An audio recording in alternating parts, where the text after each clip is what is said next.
Hello, everyone. This is The Safe Room, a survival horror game club podcast. I am Grace, and with me is my co-host, Rose. Hello. Rose, we're trapped in an orphanage. Yeah. There's only one thing to do. There's only one thing to do. We gotta burn this shit down. Yeah. I'll make sure the kids are safe. Good idea. Yeah, you should probably do that before we burn it down. Yeah, probably. Just to go out on the limb. Oh fuck! The garage door is closed, and I can't find the garage door opener. Surely, there's no possible way to solve this problem.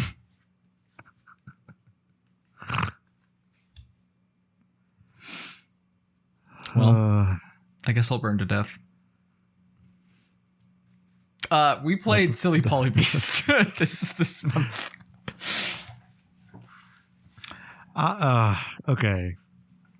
I don't hate this game. No, I think this game has the unfortunate distinction of being the game we play right after Silent Hill F. I don't even think that's the case. Yeah. I think that the game on Steam pitches it as a story-driven survival horror game. Mm-hmm. That's not what this game is. No, not really. Yeah. It's like an action game with like horror elements. Yes. And there's like not a story. Not really. There is, and like there's some characters, but like it's not. I would not describe it as story driven. No. This is like made by one person, so on a certain level I do feel bad about shit talking a person's game, because like making a game is difficult no matter what, and like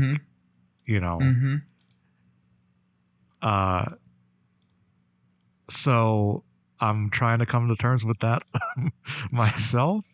But that being said, it was something that we were organically interested in. And we've had in the past some like indie devs reach out and asked if we want to cover their games and stuff. And I always feel complicated about it, because I'm like, well, what if I hate the game? We cover it. Right. Yeah. Real. So now I find myself in this conundrum, but we weren't asked to cover this game. No. So, at the end of the day, we're a horror game podcast, and this game looked cool, and we played it, and now we're gonna tell you how we felt about it. Yeah. But yeah, the gameplay is fun. To have the word story driven in the Steam description, and whether that's on the developer or the publisher, whatever the case, that is a fucking lie. And I was sold a bill of goods that I did not get, and that is where my main frustration with this game comes from. Yeah. Yeah. I mean, I think it is like, I don't know. Like, I think there is some attention paid to like narrative pacing. Like, there is the level where you go back to the aforementioned orphanage and like things slow down. They become super puzzle, like that whole level super puzzle oriented, right? Rather than action oriented. You get a bunch of flashbacks. You like find out like what happened to your sister, which is that the garage door was locked. That was like a half joke. And she couldn't get out with the kids, and they all burned to death when you burn the orphanage down. And so there is this like thing happening. It's just also like a game that is primarily about like clearing rooms of enemies. Yeah. And getting new abilities with which to clear rooms of enemies with.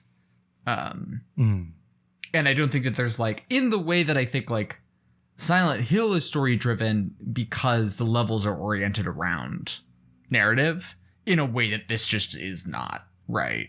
Foundationally. The visual style is great. The like presentation of it is great. The like pause menu but for looking at her phone is great. That is cool. I agree. I like that a lot.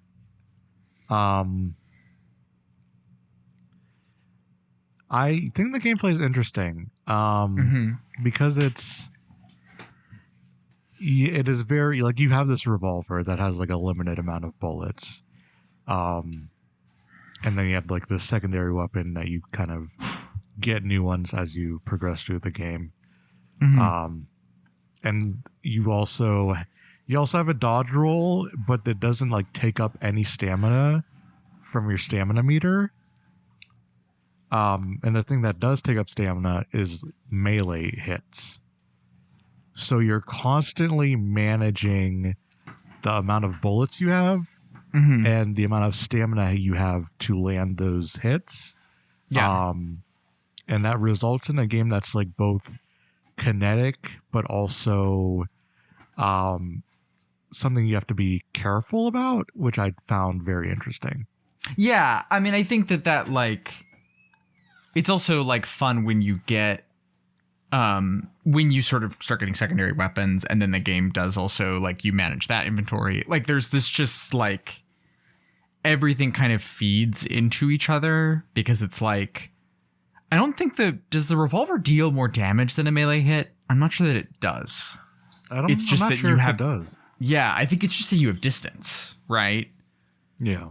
So like melee doesn't cost bullets, but costs stamina, which you can only regen when you're not actively attacking someone with, and then gun is free in terms of stamina, but costs bullets, and you can have distance, and then the secondary weapons deal a lot more damage, and you can have distance, but are more limited than either of the other two options, right? And so, there is just this resource dance that like exists around that, and also like some incentive to do some of the like regular survival horror shit of like going to the shopkeeper and figuring out how much money you have, and like also, looking around the environment and getting stuff. And there's also like often it'll give you kind of a chance to like look over the arena and figure out like where shit is. Sometimes there'll be drops there, and then also enemies drop random stuff as you're fighting them. So sometimes they'll like, and sometimes it's also like some encounters it's like clearly designed so that like you will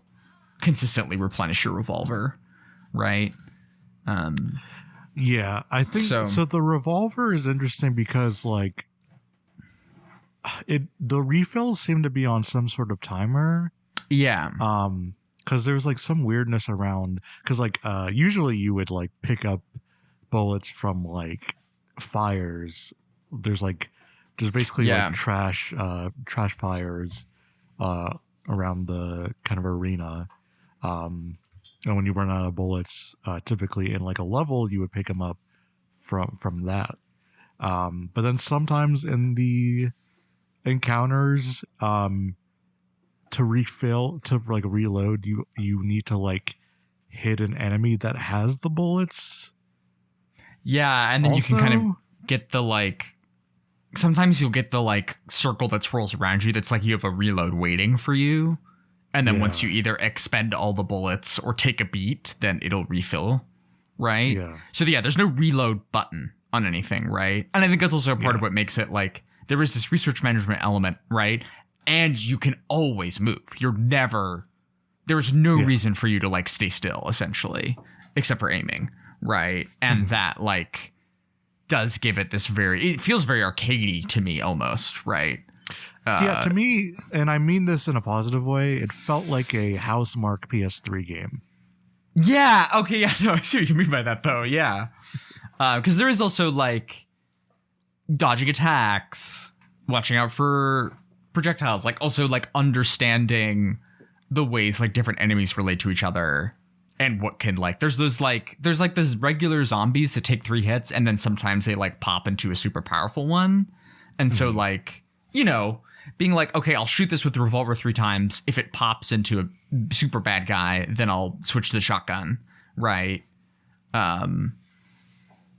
Or, you know, I'm surrounded by a bunch of enemies and so I have the machine gun and I'm gonna, you know, there's some like strategizing around like how to leverage and think through your tools, right? Yeah.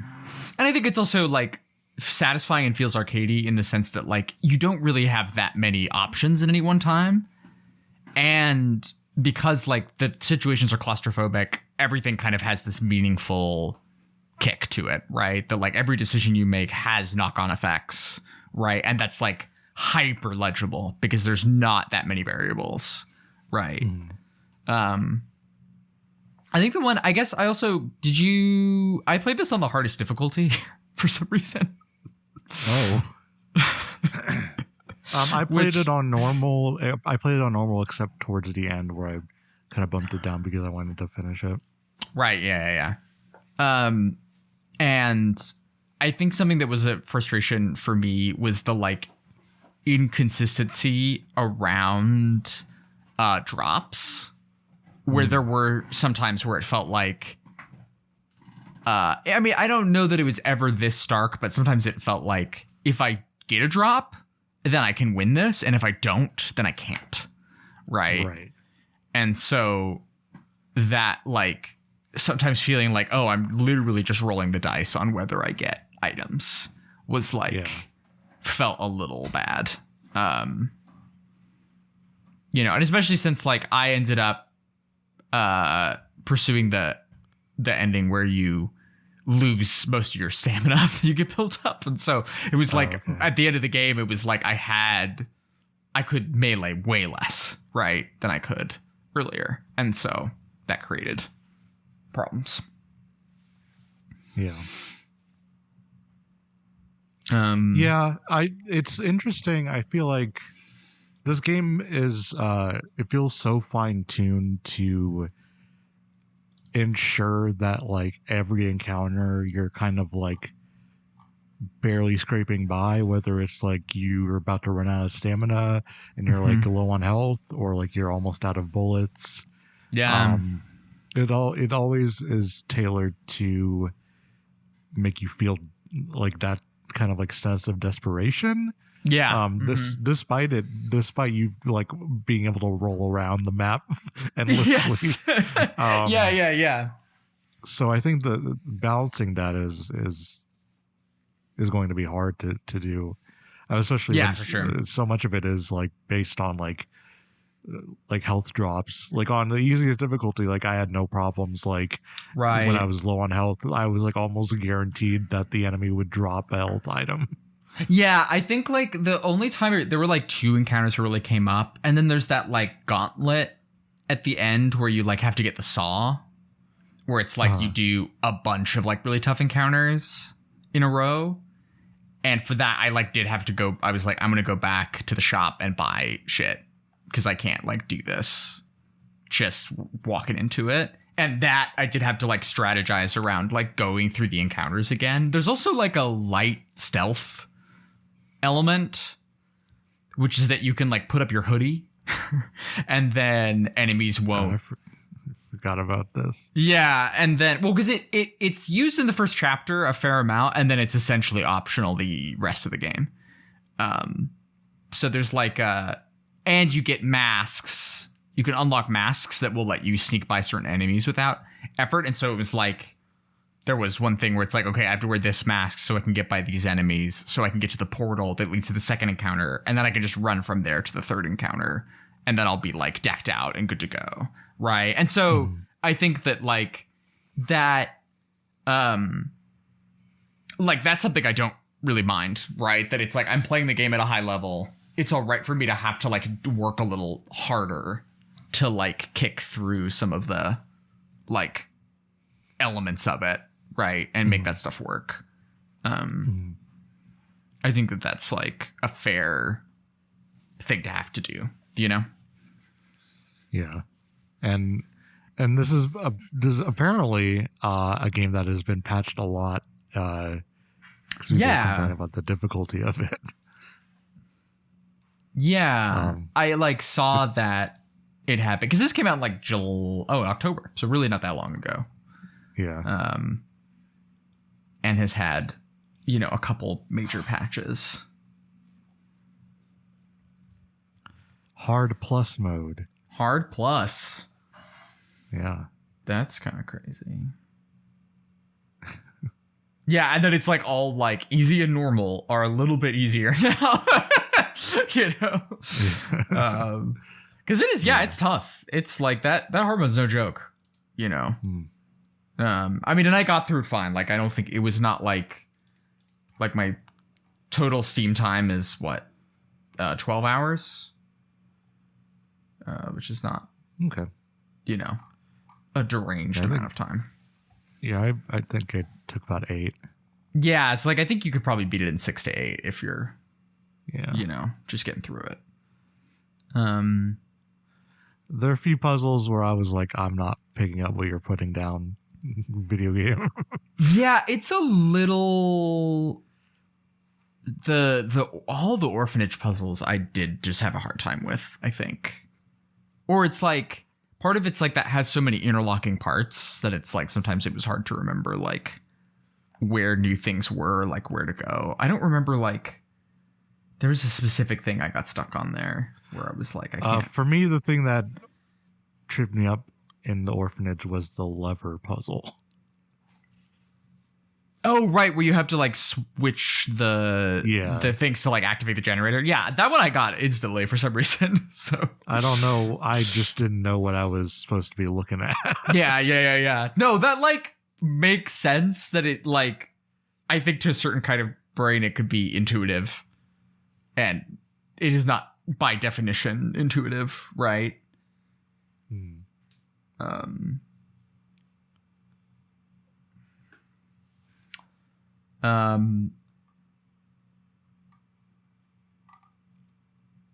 then there was the one where you have to like drag the kid around. Oh yeah. And you have to drop him at some point and then run over and make the path blow up before you have to. Yes. Get him again. Yeah. That's right. I think that's also like maybe one of the things that like I can understand the marketer being like, this is story driven, is that you have these kind of thematic moments where it's like you're doing a thing that has narrative stuff, but it's really not, it's the kind of thing that would be in a Call of Duty game. You know what I'm saying? And like Call of Duty has a narrative. And I guess some people I've seen whatever ship art out there, like there are people who care about the narrative in these games, I guess. Listen, Ronald Reagan gendered me correctly, okay? Ronald Reagan, they them to me.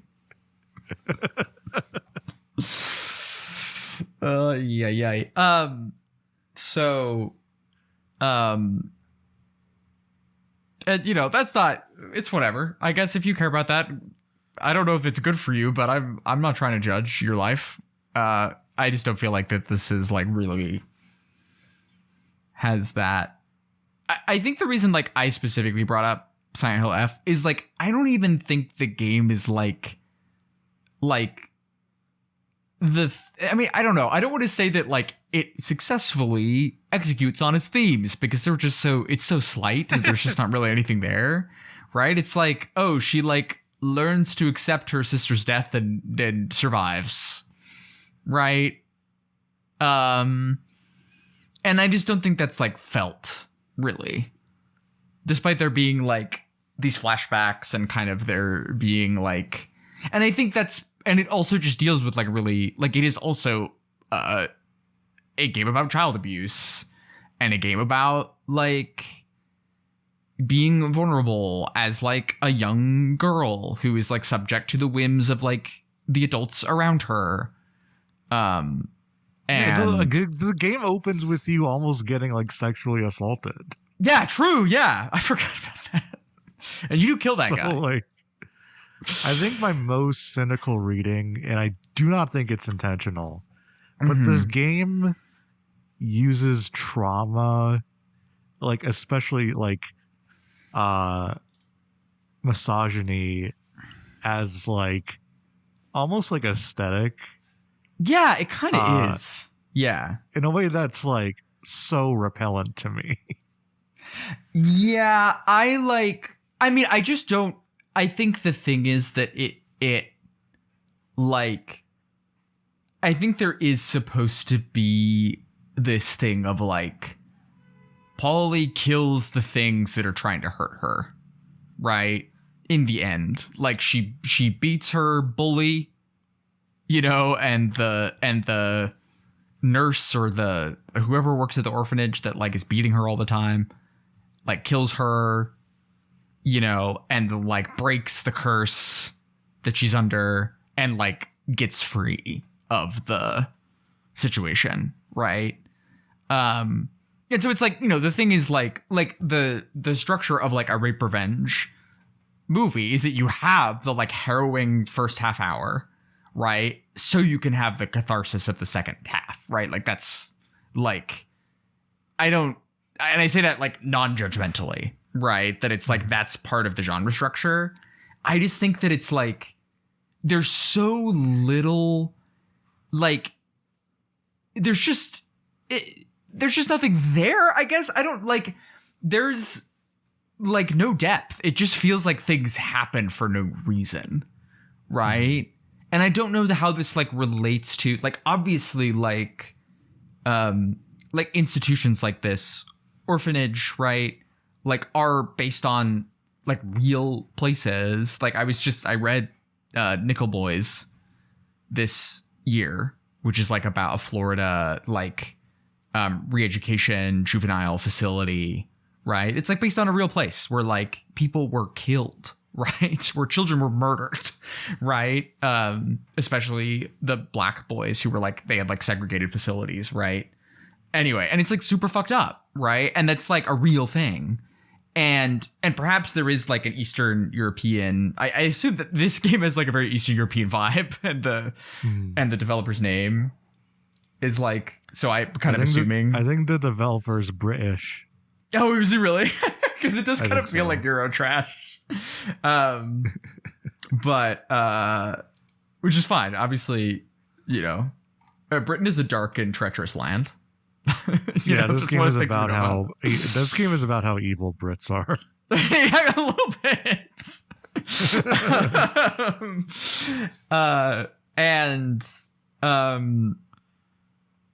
And it just doesn't feel like there's like no commentary on that. There's like no development of like this is a real thing that happened to real people, and there's not really a like. It is, yeah. It just does feel like set dressing, right?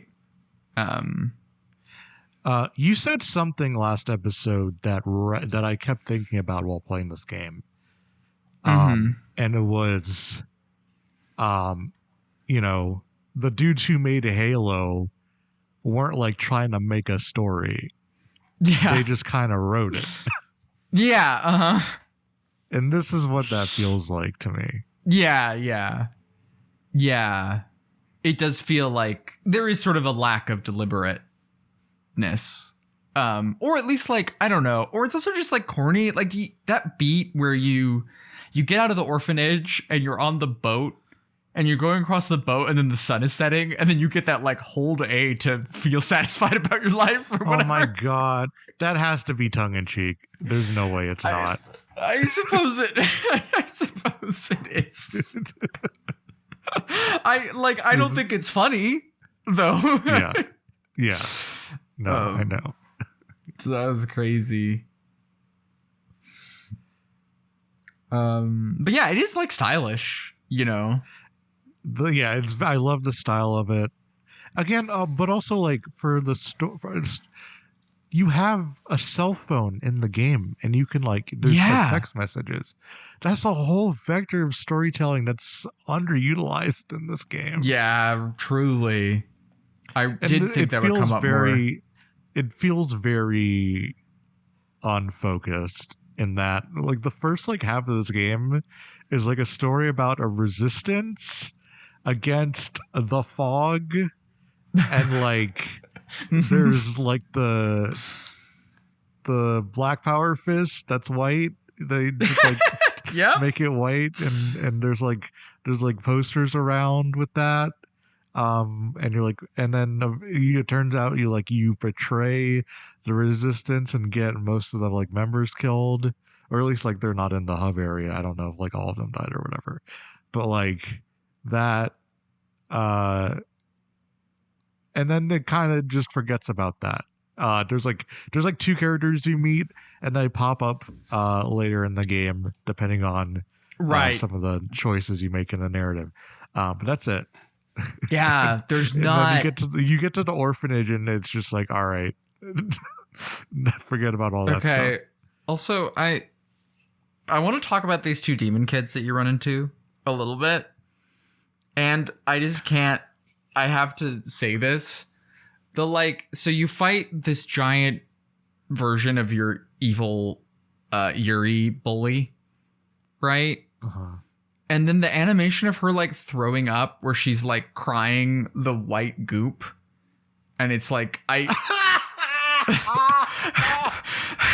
Yeah. Like I was like, this is horny derogatory. Like this feels bad to me somehow. Yeah. Like, cause I do think like fundamentally I am pro like any sort of creative putting their kink in a thing. And that felt rancid to me. I did not enjoy that. I had to get that off my chest before we talked about anything else. Yeah. Hey. Yeah. Also, like and this is a single developer quirk, I think. But like the objective of you having to drag the kid and his body just like ragdolls around the map is so. It's the part so that made that, because there's the part where it's like oh, he's knocked out and you're dragging him and you're like, I guess a body that's knocked out would look like that. And then you like get under the rubble and you like have a cutscene, the full ass conversation, and then you like pop out of the thing and he's like, I'm just a ragdoll again. Yes. Don't go boneless on me, Sean. I'm sorry to make a psych reference. So good. It's so good. There's like a part where you like have to like drag him across a river, and I guess I am forgetting the part where like if you hold him underwater for too long, he just dies. Yes. That was crazy. I was like, he can't lift his head up out of the water, bro. Like, I understand his leg was blown off, right? But like, surely you have some survival instinct. And it's like that has to be like especially coded in. You know, it's not like that was a default. It's also like well, he survived being dragged through the dirt very senselessly for like half an hour. I don't 100%. It's very funny. Yeah. Oh my god. Yeah, I think that is the thing, is it is like what we just described is like fundamentally charming. You know? So yeah, that's also the thing, is that like you're like doing missions for the hashtag resistance, and you're like blowing up flak cannons, like anti-aircraft cannons, basically. Oh yeah. And then like you order a strike on one location, and then it's like these two demon kids who like helped you out earlier are there. And then, you know, his leg gets blown off and you like drag him back home, and he is like basically like an abusive dad who's like trying to get him to like become more fully a demon or whatever, or like given, you know, and he's like really reluctant. And then his older brother is like, you gotta be a demon, brother.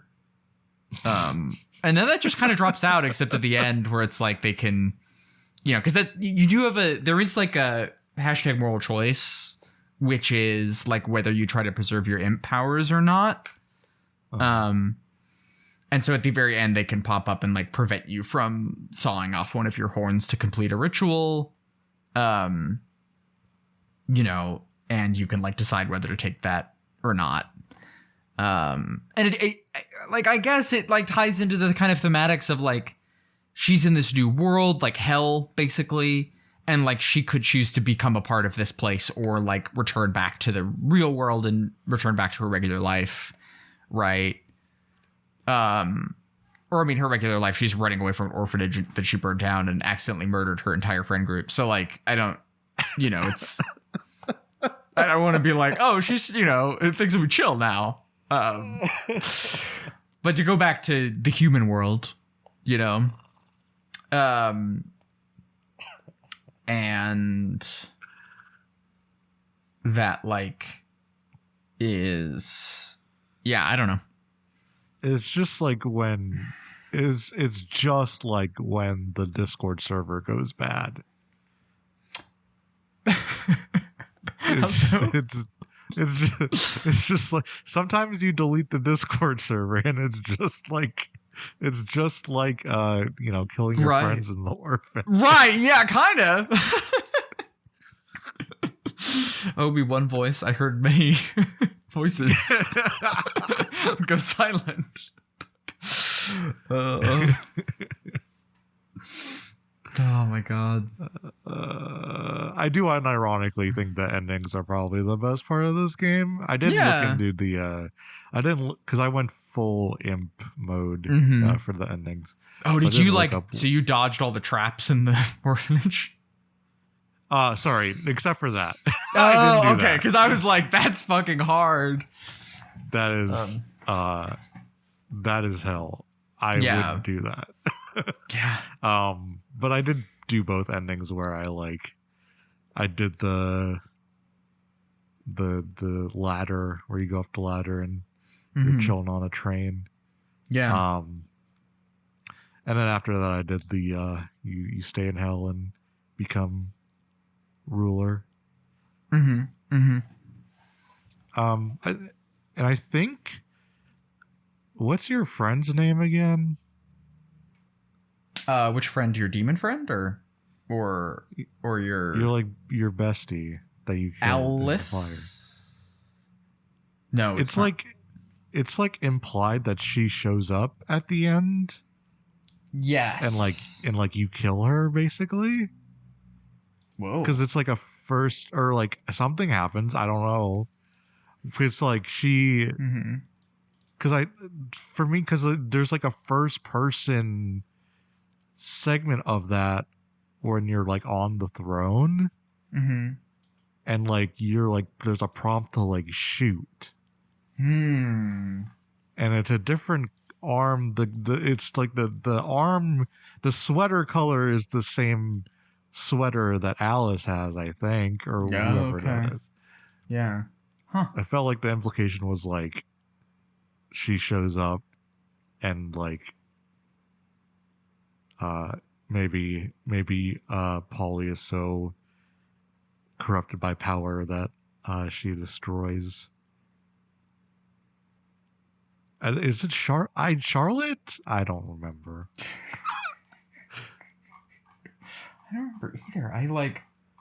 I think it's Alice, but I'm like, well, I just wrote like a short story with a character named Alice, so like I'm just like, am I getting confused? Yeah. It's your BFF. I don't know. Yeah, it's her BFF. Well, and also she's your sister, ? But then you like read in the orphanage that maybe she's not your sister, and you're like, that's a lie, and then that doesn't get brought up again. Yeah, her name is Alice. Okay. I fully had it. Yeah, this is definitely Alice at the end. Okay, here. Interesting. Well, yeah, you like, become fucked up and evil. Hold a button to try to shoot Polly, is what it says. Oh, right. Yes. Okay, I did read about this. I didn't watch the endings. I meant to and spaced out about it. Yeah. I think that's pretty good.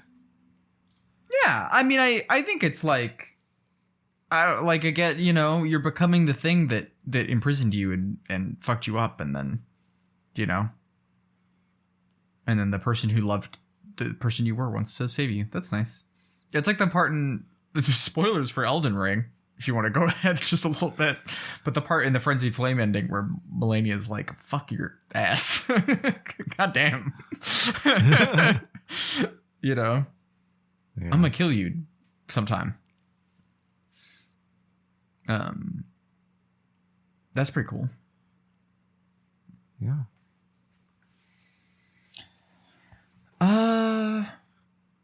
I'm trying to think. Is there like a action moment that stood out to you? I kind of like there's one fight where you have the ritual that takes time to cast in a full revolver, and so you have to clear stuff away and then get your revolver reloaded so you can go over to the thing and activate the big spikes. I thought that was cute. Yeah. Just again, I think this is kind of in a game design best practices way, but I think this is well designed. It escalates well. You know, it you get new tools at a regular rate, and they make you use those new tools in different ways, and you have to think about how, I think the last boss fight is really fun and satisfying on kind of that level, is a test of everything you learned so far, right? It's just it is well constructed.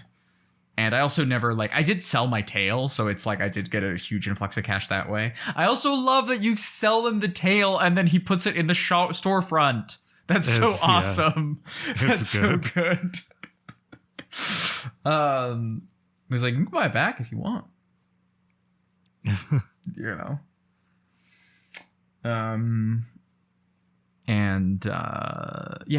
So I did there's a couple moments that I did think were funny. And it was the shop owner having a secret weapons store in the back. Yeah. Uh-huh. And he's just like, oh, hello, you found my secret store in the back. Hello. Yeah. It is also me. Yeah. And I did the big eyeball guy, where you ask, oh yeah, the big eyeball guy. And you're just like, what do you do? And he just shrugs. Yeah. I really thought, again, because that stuff, you get the hub location of going back to the resistance camp, and I thought this was okay, this is what the game is now, and then it just isn't that. Near Automata did a number. That's actually, you do get, that's true. Actually, I didn't think about that. Because the hub area is just one of those levels the circle. in Near Automata. That's yeah. Fuck. What do you think of the skateboarding segments? I thought they were fun. I wish there were more. I kind of do wish there were more too. Even though universally in the reviews, people seem to hate it. Oh, really? That's so funny. I don't know. I like Sonic the Hedgehog, though, so maybe this is just me. Right, that makes sense. I know. I like them just fine. And it's also, there's only 3 of them, and you can skip them. All right, maybe that was a patch. I wonder if that was a patch. Might have been. I don't know. It doesn't seem like it. I'm looking. Maybe if you had a certain number of hits before you die, I might have changed that. Yeah, yes. It is kind of annoying that you only get 1 hit. I agree with that. But yeah, I thought it was fun. Yeah. No. I agree. It does exactly the thing that you would want it to do, Controls well. Yeah. I played worse skateboarding mini games, For sure. Yeah, never felt like I was not understanding what the movement was going to feel like. Mm-hmm. So, yeah. Yeah. Cool. Yeah. It is kind of silly that you use the skateboard as a melee weapon most of the time. Someone was watching me play and was like, why the fuck do you have a skateboard? You don't use it. to move. Yeah. And I was like, well, sometimes you do. Yeah.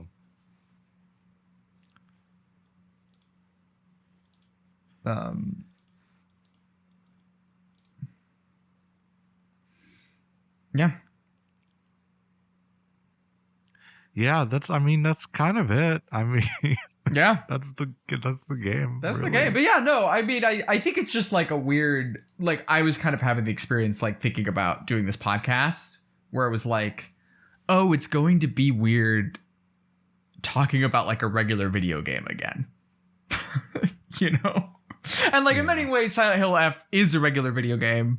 We talked about some of the ways it's disappointing in that way. And it's just like, it has so much to talk about. There's so much to get to. And like, this is like a perfectly competent version of like a nice thing that I like to play, you know? Which is like by no means bad. It just like did feel weird. Right. Yeah. I think a lot of the problems could be alleviated by having a writer. Yeah, I think that's probably true. But I understand. You said in the DMs you can't have an air horn playing every time something happens. It's so funny. Every flashback where it cuts to a bad thing happened to you. It's so fucking funny. Because at first I was like, okay, yeah. And then like by the 5th or 6th cutscene where it does that, I'm like, you can't do this every time. You literally It's can't. also the only thing that happens to her. Yes, yeah. Yes. Over and over again. To the point where I'm like, so why are we still doing these flashbacks? Right! Yeah, I don't know. I understand that your time at the orphanage was real bad. You know? Just give me a little more than this. Yeah. There's got to be something here. Totally.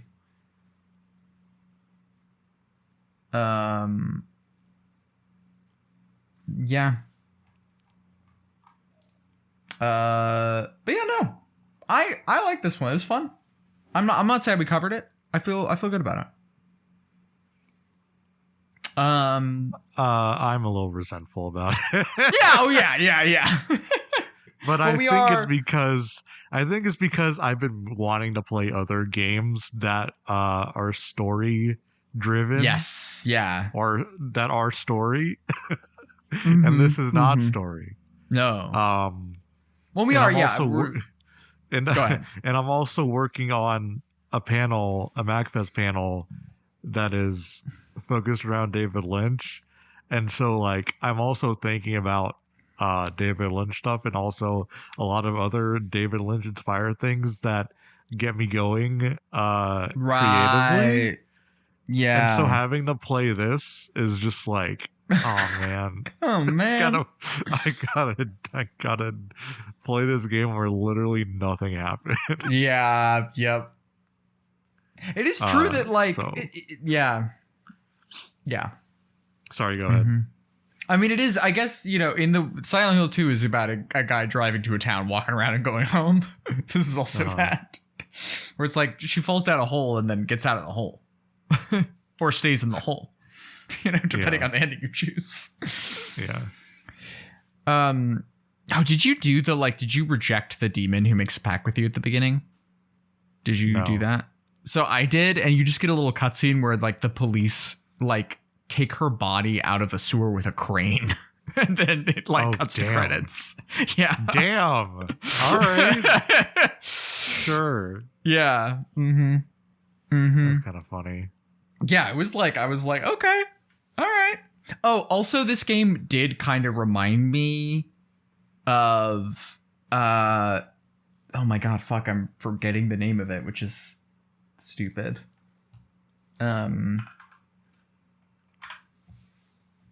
What is the... Okay, sorry, I'm about to find it. Sorry, we're closed. Yeah. I was thinking Sorry to Bother You. And I was like, that's not it.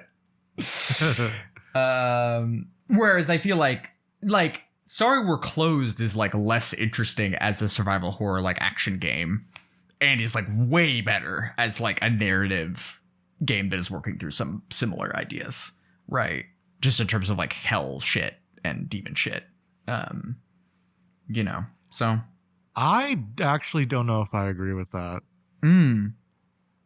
I continue. I don't like playing Sorry We're Closed.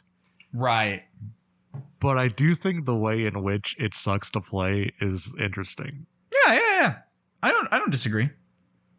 I think it doesn't feel polished in the same way, if that makes sense. I don't think that's like even a negative appraisal. Yeah, I guess that's true. Yeah.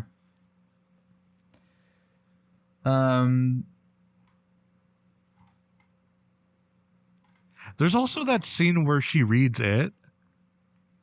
Yes! Oh my god, I forgot about that! How did I forget about the scene where she reads it?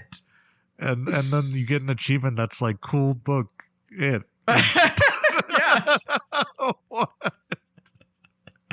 I like Stephen King, you guys. I think he's neat. Cool. Yeah. Yeah, that was crazy. And literally there's no other commentary other than, yeah, cool book. Yeah, and yeah, she's like, I should read some other Stephen King books. Yes.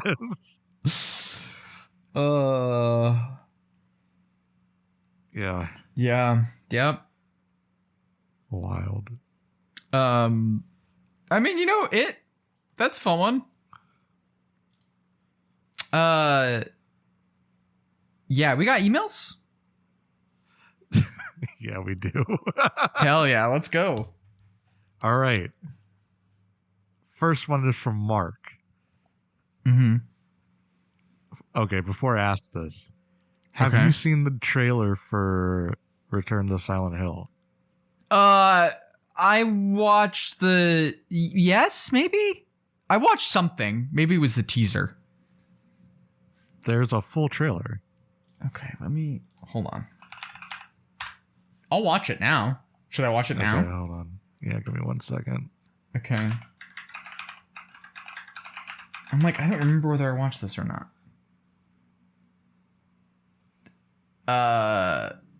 One from 4 days ago? No. Oh, 2 weeks ago. It would have been 2 weeks ago. Yeah. Okay. So no, I did not watch this yet. Oh, here we go. Oh, okay. This first shot is fucking miserable. Is it? Are you on James on the couch? Yep, in the chair. All right. Are we both on? I'm on the Bloody Disgusting Horror YouTube. Me too. Yes. All right. I'm gonna 3, 2, 1 it. Ready? Okay. 3, 2, 1, go.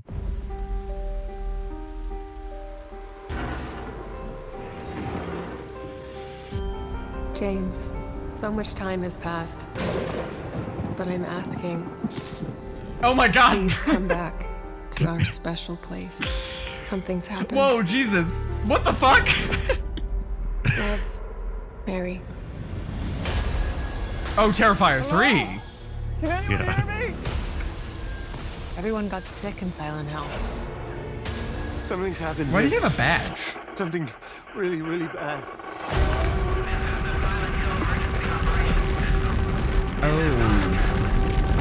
Oh no, I don't. What is the why? See, okay, sure, fine. Right. What you're doing, it won't be enough to save her. You did it, didn't you, Jimmy? You woke him up. No one said it would be easy.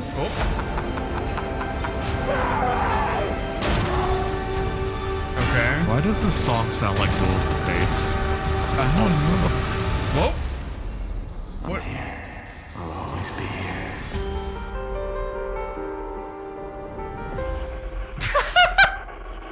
You live here now. God. I gotta go. We gotta do that in theaters. I gotta go see that. I'm gonna be like yelling. When is that? When is that coming out? This January, so like in like a month. Release date. Yeah, January 23rd. Yeah. That's A like little over a 3 days before my birthday. Mm-hmm.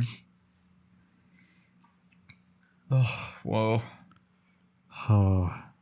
This is crazy. Who's this?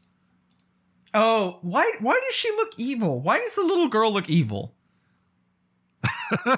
Why does she look evil? She's normal. That's like she's the only one there that's normal. Why does she look evil?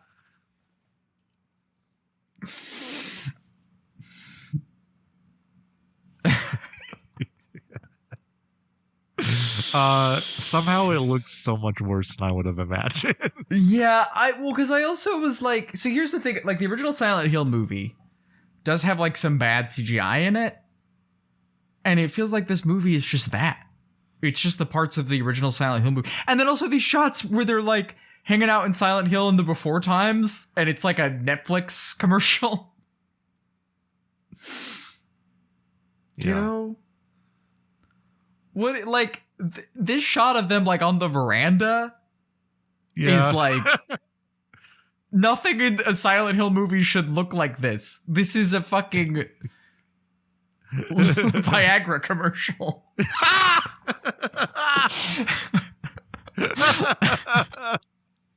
It is. Oh, also, oh my God. Again, I'm thinking about David Lynch stuff, but the bathroom scene where they have this just like random fluorescent light strobing in the entrance of it is the death of cinema. Oh my God. Oh my God. I didn't even notice that, but that is dire. It's so fucking bad. Just shoot the scene. Just light the scene and shoot it. Oh my God. Why is that there? Hello? It's a bathroom. Just do a low light fucking thing. Oh my, it pisses me off so much. That's crazy. Why is that? That's so fucked up. It's not the fucking club, you guys. And maybe he is in the club in this one. Oh, James should have been at the club. You know? Should have been there. Yeah. Anyway, I'm glad we got to do that on pod. Oh my God. Okay, well, thank you for sharing that, I guess. Anyway, this email is from Mark. The trailer for Return to Silent Hill has flashbacks to when James and Mary used to visit the town, and it was nice. Should we ever get a glimpse of Silent Hill ever being nice, or should its alleged lost niceness remain as something characters insist happened in spite of all evidence to the contrary? I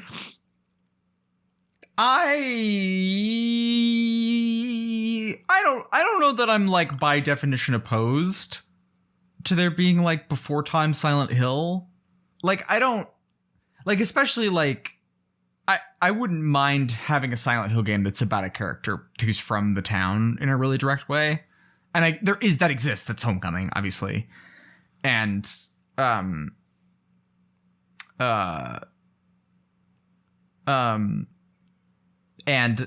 and I think that would require like some interaction with that, right?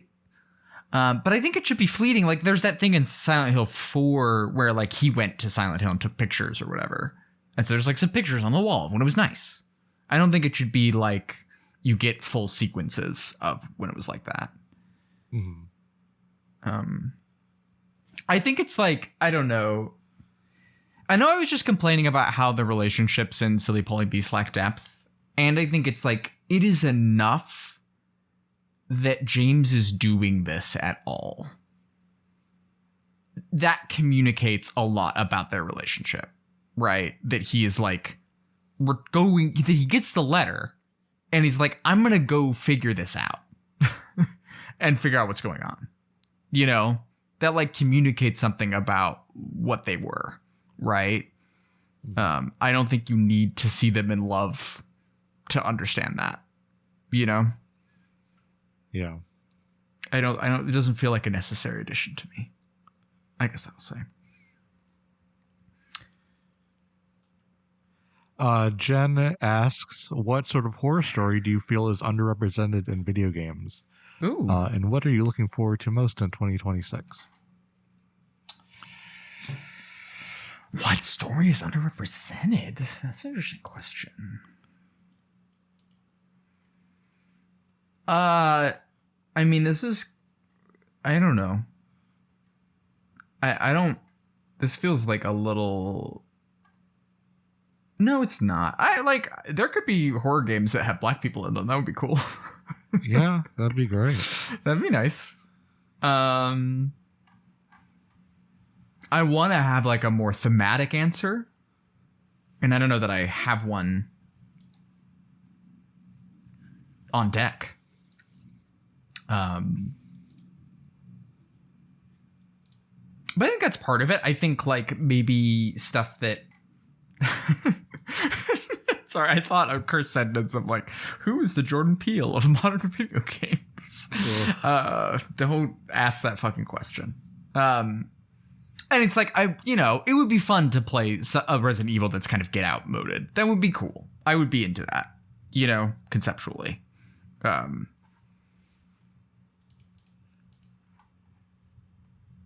Or stuff that feels, I think, like a little bit more explicitly political in general. Right, like this is something I wish like Silent Hill F has this, obviously. It's like I wish Silly Poly Beast was political. I wish there was like an articulation of something happening in that where it felt tied to like a real world thing in a more direct way, right? I think my actual answer to this is that things that I feel are underrepresented would not be done well under like a AAA budget and like structure. Mm-hmm. The thing I would want to see represented is like individual projects from marginalized creators, right? And things that are inherently more political as well. And there are countless number of those kinds of games just like out there in the wild. Totally. I fucking said in the wild. God damn it. It's all good. It's on itch. It's, there's a lot of just like personal vignette games on itch and that cover a lot of things that you don't usually see in kind of mainstream horror games. And I don't think that it would be good if they were, really. I do think those people should be paid and like be able to make a living on doing the art that they are doing. I wouldn't even say that's a benefit to AAA spaces because that's increasingly not the case. Not a guarantee, yeah. So there is that. But yeah, so like, I don't know, it seems like pretty well covered ground, and like things that I want to see are out there and I can find them, and like it's fine. Yeah, totally. Yeah, I think that's true. And I think I think that's also the thing that makes it like, I think it is kind of increasingly hard just because so much stuff comes out to have a sense of like what like I can have a sense of like what gaming communities in general think about something, or what's lacking in like mainstream spaces or lacking in coverage. And it is kind of hard to say like, oh, this stuff doesn't exist, because it probably does. It is just like somewhere I haven't seen it. Yeah. And also like, the downside of having a game that, could cover sensitive topics as an independent creator is that, some random freak in Australia will just like call payment processors to like put your game, make it so you can't sell your game. So like, yeah, true. you know, God. that's also a thing.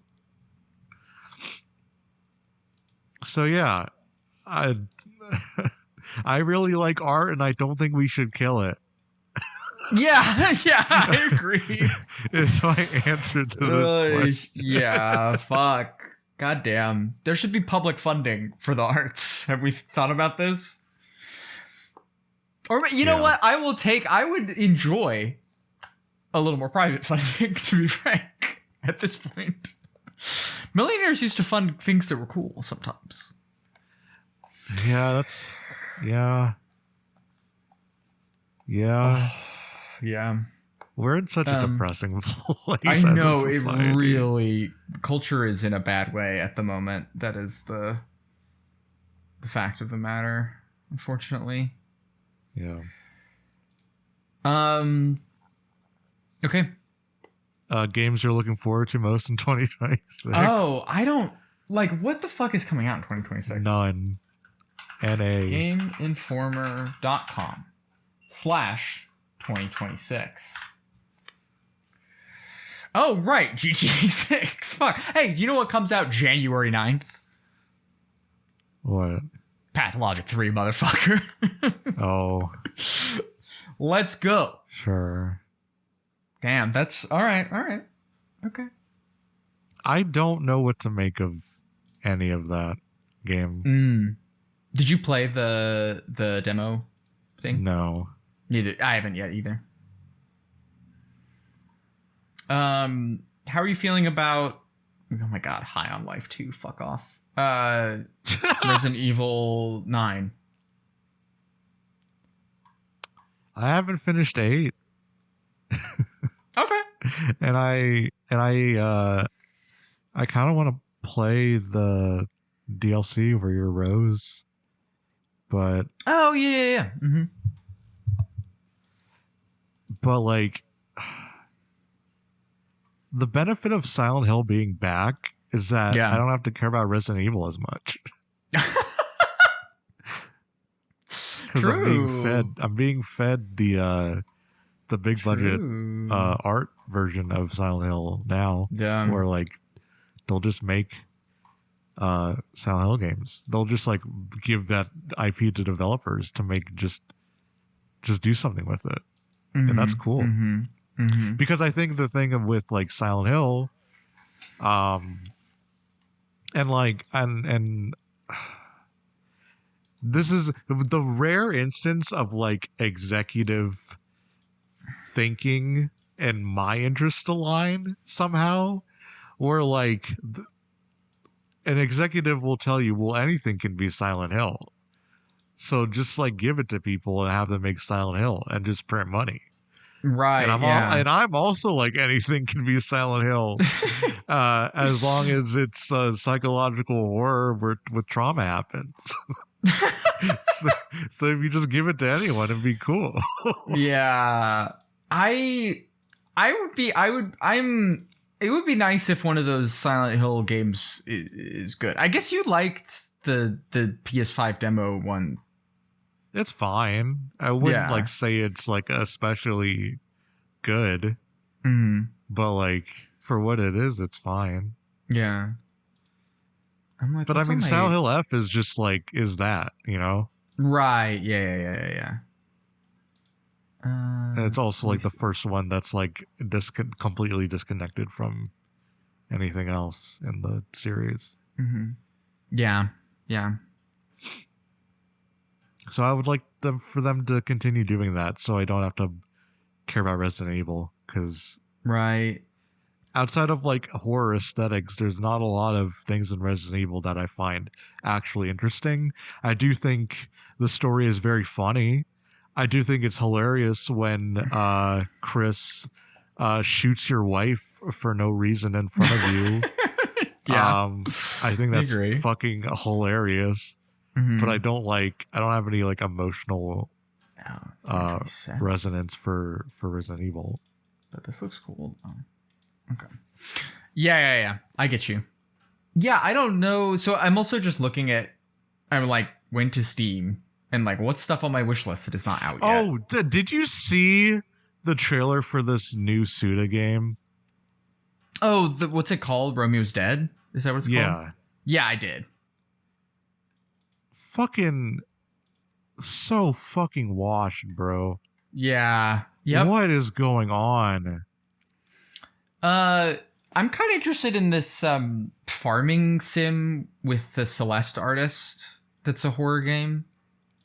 What? Called Neverway. You haven't heard of this? No. I'll post the scene. I don't know game. I don't follow game. Yeah, sometimes I'm. Disaster Piece is doing the soundtrack? Yeah. What the fuck? Yeah. What is this? I don't know. It looks all right. I'm also this game, Withering Realms. This looks nutso. You're like a girl what pilots a corpse, and it's a little bit soulsy. Oh.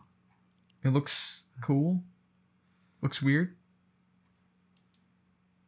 And then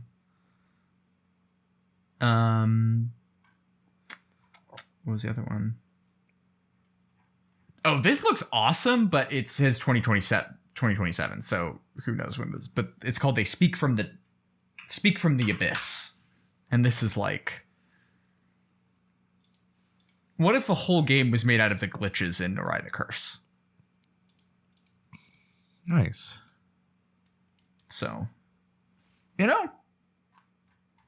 some horror stuff coming that looks cool. Yeah, this Neverway game looks fucking sick. Yeah. All right. Well, there you go. Something to look forward to. I don't know what it is. Yeah, and I don't think we have what you do in it. a ton of plans cool. of stuff to cover. Like maybe I think we could do Pathologic 3, but I don't think we'll do it at launch just because that game will probably get a bit easier to play over time. So yeah, we don't have I know we've talked about what we're gonna do January, but I think that's it. We don't have like a set plan. I think we I don't mind leaking it. Like we're doing Slay the Princess next month. Yeah. And then in January we're doing Flower, Sun, and Rain.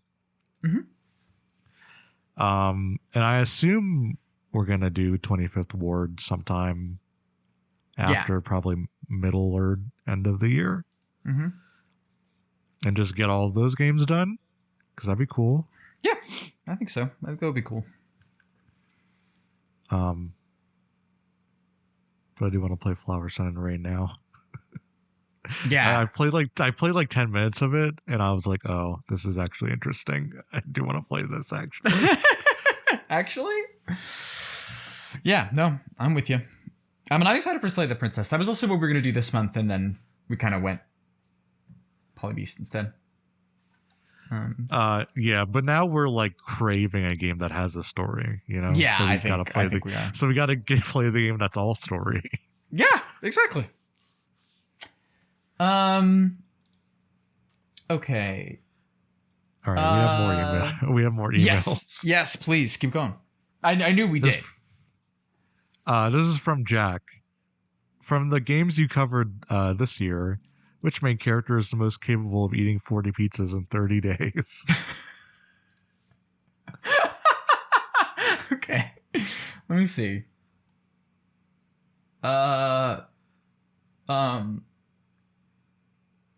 Is it Shu? Is it Shu? I don't know. Wait, who's Shu again? Shu is the boyfriend in Silent Hill F. Oh yeah. I'd say he's capable of it. I also think if Arya Bray had to eat that many pizzas to save New York, by golly, she'd do it.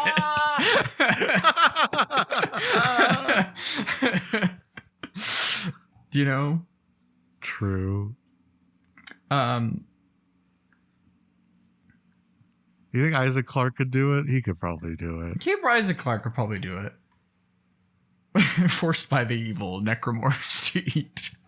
Is it 30 and 40, or what is it? 40 and 30? What was the exact numeration?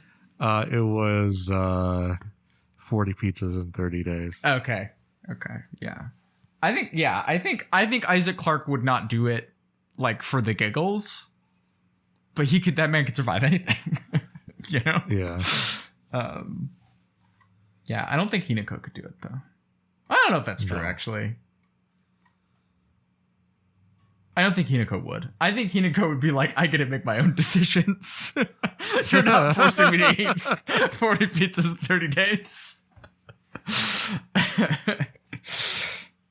And Arya would do that too, but like, you know, if circumstances were to arrange themselves such that the only way to save New York is by eating 40 pizzas in 30 days. The cop for sure would do this. Oh, yes, no, true. And then jump out a plane afterward. God, that's so awesome. Oh, fuck. That was like the if we did like an end of year awards, that was like number one hype moment in Aura. It's him jumping out of the helicopter. Oh.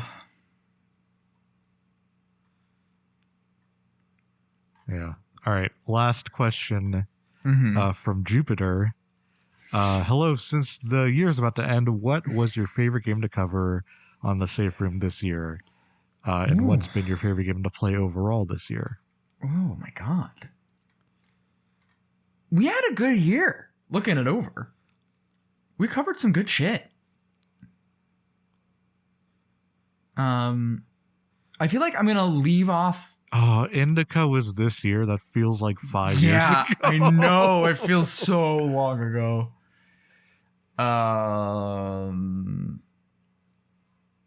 I forgot that it was nominated for Game Awards for Change. That's so crazy. I was literally just about to look at what was this year's Games for Change. Yeah. I gotta say I did not enjoy Mask of the Lunar Eclipse. That was, I think, my least favorite game we played this year. Yes. God, that game sucked. Oh my god, that game. Yeah, it was. I enjoyed D2 a lot more, I must say. Like, even as an experience.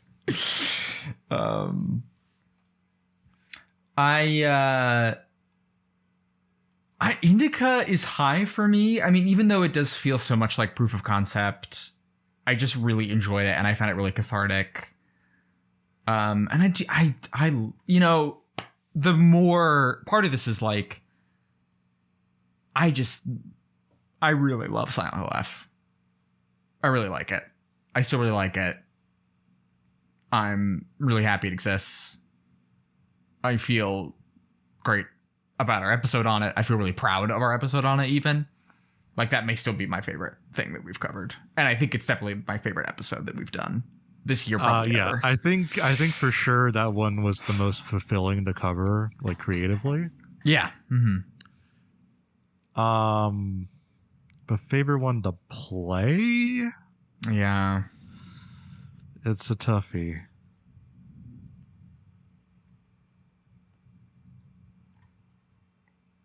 I mean, I almost want to, because Pathologic 2 is just a game that I do, and I think especially this time, because I felt like I understood it more, I really loved playing it this time around. And, you know, I really want to do a run. I kind of did this a little bit. I really want to do a run where I'm like really aggressive and I'm like constantly getting into scrapes. It just is so hard to do that because it's so scary to fight people.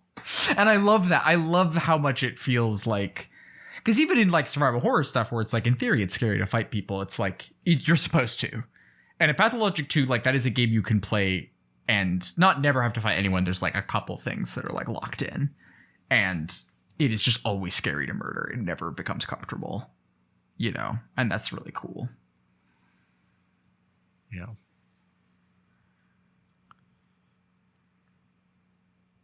I guess I would maybe say Alyssa. Yeah.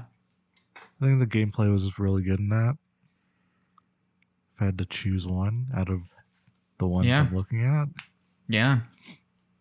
I like Alyssa a lot too, just as also like, because obviously it's thematically Clockwork, and it also is just like this very kind of shaped thing, and that feels lovely.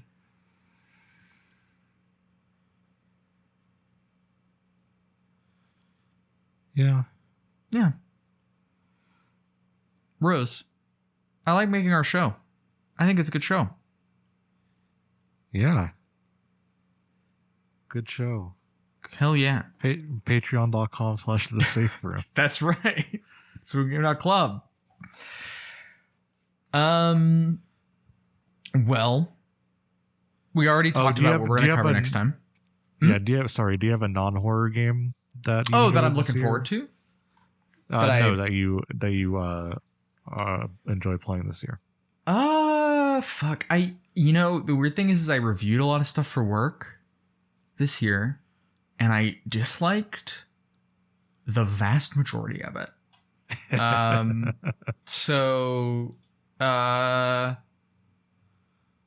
know what? I also did Shouts to Chronos: The New Dawn, game I did not expect to like. Fucking like that game. That one's good. Oh.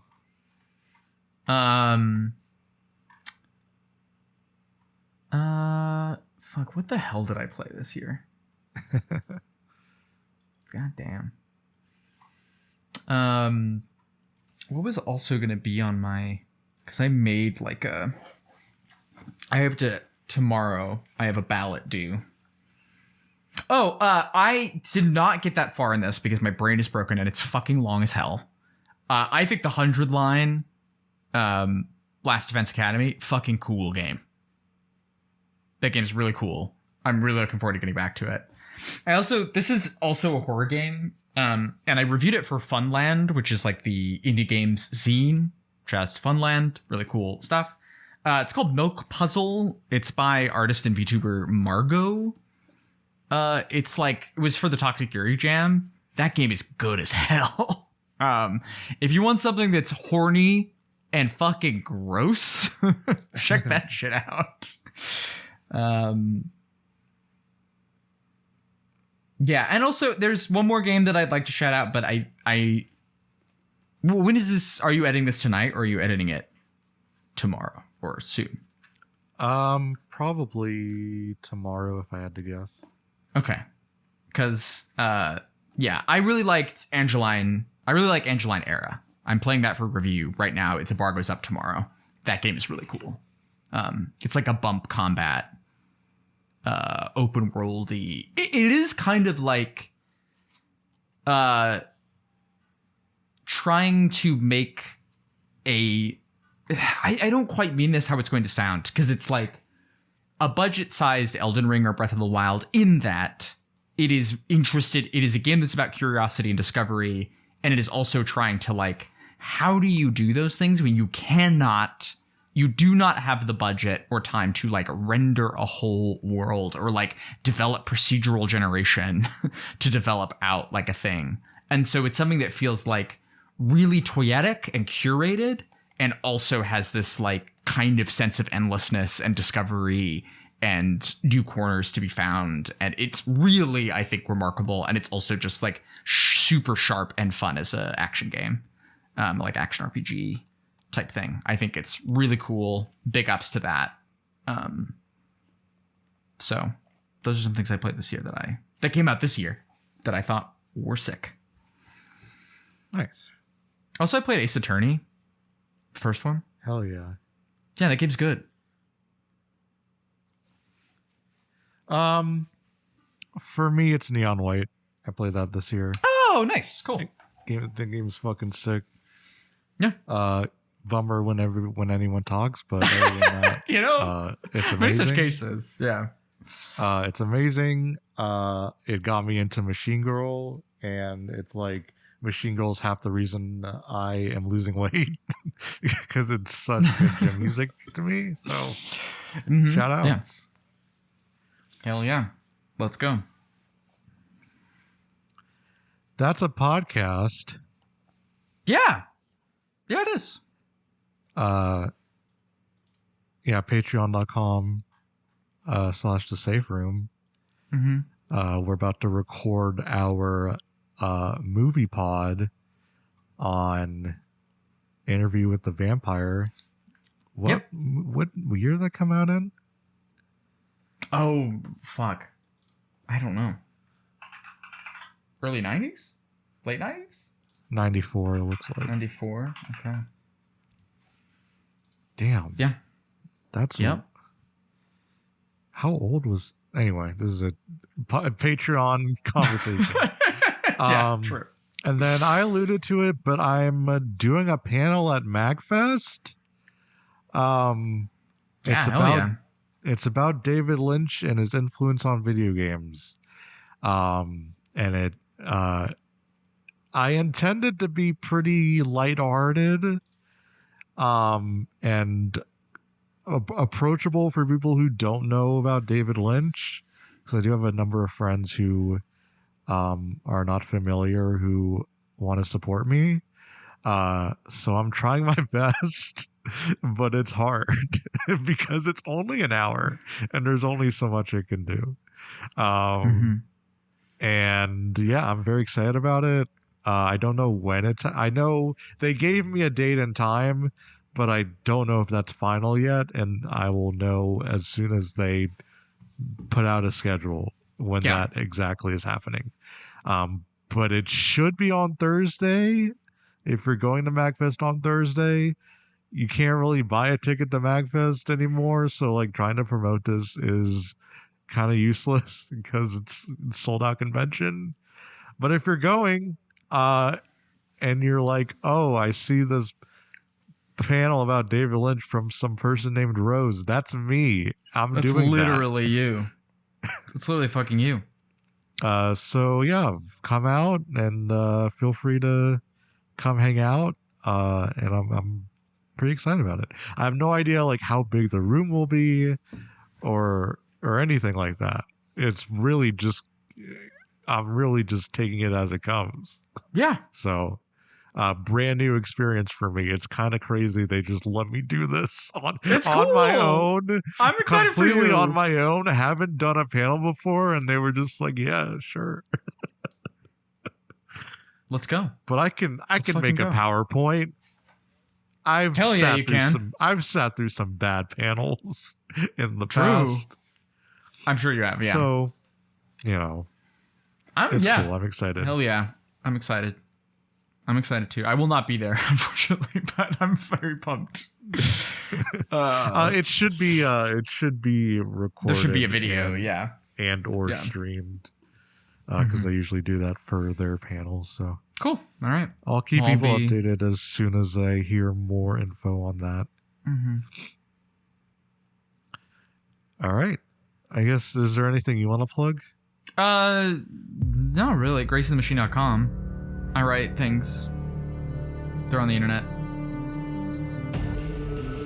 Cool. Yeah. Alrighty, that's it. See you next month for Visual Novel Time. Let's go. Hell yes!